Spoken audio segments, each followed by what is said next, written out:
Hi everybody, hope you're doing well.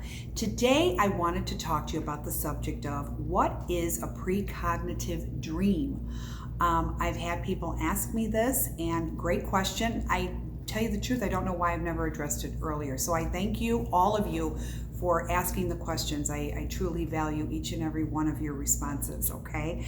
So the precognitive dream is basically an insight to the future based on what you dream. You're going to say, what? Now, I'm not talking about stupid dreams, okay? Where, oh, I had a dream he kissed me, or I had a dream, blah, blah, blah. No, I'm talking about when you get a definite story or a message. All right, I'm going to use an example of something I had gone through many years ago. My husband had grandparents that my husband and I truly adored. They were very special to not just my husband, but also to me. And I remember we had moved into our second home. And my daughter was only, I think, 20 months old when we bought the house. And they were kind enough to watch her because we had a double closing on that day. So we were going to be gone all day. We had the closing from our other house and to the new house. And luckily, because the house that we were moving into let us move in on the day we were closing because it had been vacant. So they were just wonderful. They were watching, Alex and helping us unpack. And, Tom's grandmother did the whole kitchen for me. I mean, she was just a wonderful, wonderful person. Anyway, we had a lovely dinner when we came home. And I remember Tom's grandfather looking at my husband and saying, I am so proud of you. He said, you were always such a good kid. But he said, what you have accomplished and all that I see around you, he says, I just wanted to tell you, your grandmother and I couldn't be more proud of you. Well, that just touched my husband. And it touched me too to watch that. And, like I said, you have these beautiful memories, and these are things that you just never forget. And I remember they stayed and we had laughs, and they were tired, we were tired, and they ended up leaving. And I remember closing the door, and I said to my husband, wasn't that nice? And he says, it was. He goes, it was really nice. Not only did we have dinner, but my grandfather saying what he said to me, that was priceless for me. So now we go to bed, and I wake up in the middle of the night, and I had a horrible dream. I saw my husband's grandfather in a casket. He had passed away. I saw what he wore, and it bothered me so much that I literally woke up crying. And my husband wakes up, he goes, what's wrong? And I said, oh my God, I said, I had a dream that your grandfather died. I even saw the casket. He said, Suze, he's fine. He says, we just had dinner. No, I said, something's wrong. And he goes, well, I'm not going to call anybody now. We haven't gotten any phone calls. He says, I think it was just a bad dream, he said. So we waited, and the next morning, I got breakfast for my husband, for my little girl at the time, and the phone rang at 9 o'clock in the morning, and it was my husband's aunt and uncle calling that my husband's grandfather collapsed, and he was rushed to the hospital. So we immediately rushed to the hospital, and we were waiting for the tests, and that's when they said he had full-blown cancer. And the cancer started from his colon, and it just went all the way through. It just kind of just circulated up.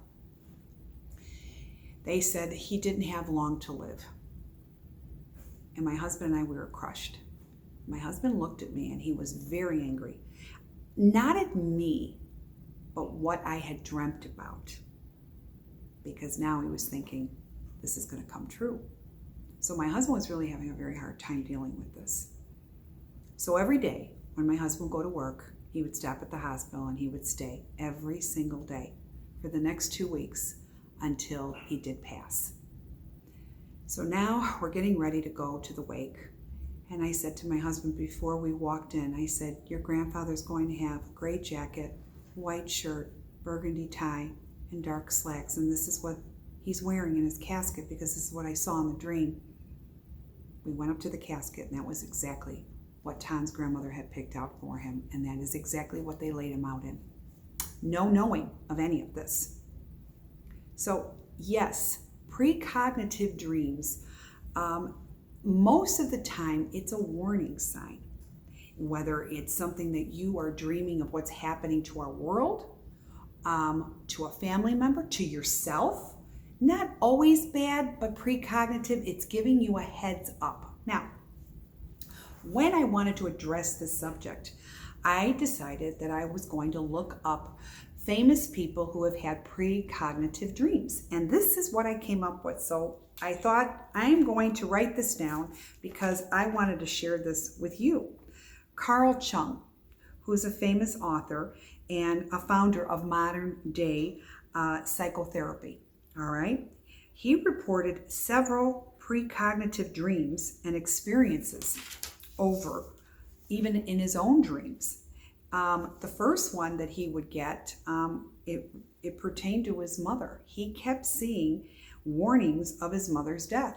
And sure enough, his mother did die.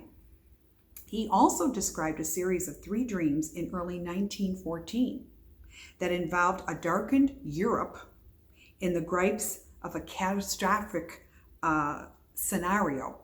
And that was the start of World War I. Interesting. Now let's go backwards a little bit. Let's go back to Abraham Lincoln and his assassination. 2 weeks before, it's been on record that President Lincoln, who was assassinated, he had dreamt he was walking through the White House until he came upon his own corpse, guarded and lying in the East Room, exactly where his casket rested after his death. He saw it. He ended up telling his wife, and it went on account that he had kept dreaming this cognitive dream that he saw his own death. So it's interesting. It's never something that I could say, oh, I had a great dream. It was a cognitive dream. But a lot of times when people ask me, what is the means? What are the bases of it?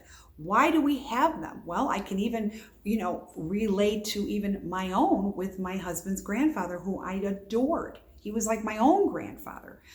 Why did I have it? All I can make sense is to prepare me and give me a heads up. And that's really how I look at it.